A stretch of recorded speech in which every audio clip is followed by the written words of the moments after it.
வலை விரித்து செவ்வந்தி இறங்க மறுத்த போலீஸ் அதிகாரி செவ்வந்தி ஆபரேஷன் பகுதி 2. நேபாளத்தில் கைது செய்யப்பட்ட இசாரா செவ்வந்தி உள்ளிட்ட 6 நாட்டுக்கு கொண்டு வரப்பட்ட நிலையில் விசாரணைக்காக சிஐடியினரிடம் ஒப்படைக்கப்பட்டுள்ளனர். கொழும்பு அலுத்கடை நீதிமன்றத்துக்குள் பாதாள குழு உறுப்பினர் கனேமுல்ல சஞ்சீவ சுட்டுக்கொலை செய்யப்பட்ட சம்பவத்தின் பிரதான மூளையாளியாக இசாரா செவ்வந்தி கருதப்படுகின்றார். மேற்படி கொலை சம்பவத்துக்கு பிறகு இசாரா செவ்வந்தி நாட்டை விட்டு தப்பியோடுவதற்கு பாதாள குழு உறுப்பினர் ஃபெக்கோ சமன் என்பவரே வெளிநாட்டில் இருந்தவாறு ஏற்பாடுகளை செய்துள்ளார் என தகவல் வெளியாகியுள்ளது.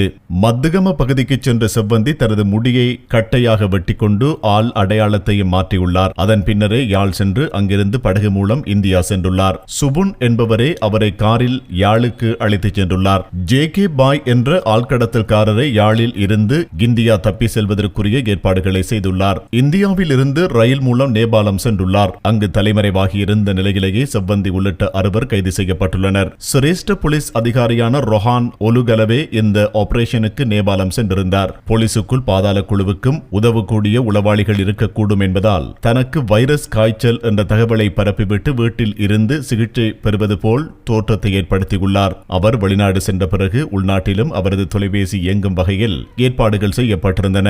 போலீஸ் அதிகாரி ரொஹான் ஒலுகலவேவை கண்ட செவ்வந்தி, சார், என்னை நீங்கள் ஒரு நாள் கைது செய்வீர்கள் என்பது தெரியும். 7 மாதங்கள் சிறையில் இருப்பது போல்தான் இங்கு இருந்தேன். இங்கு இருப்பதை விட எனது நாட்டுக்கு செல்வது சுகம் என நினைத்தேன். எனும் போலீசார் கைது செய்வார்கள் என்ற அச்சத்தால் இங்கேயே இருந்துவிட்டேன் என கூறியுள்ளார் என தகவல் வெளியாகியுள்ளது.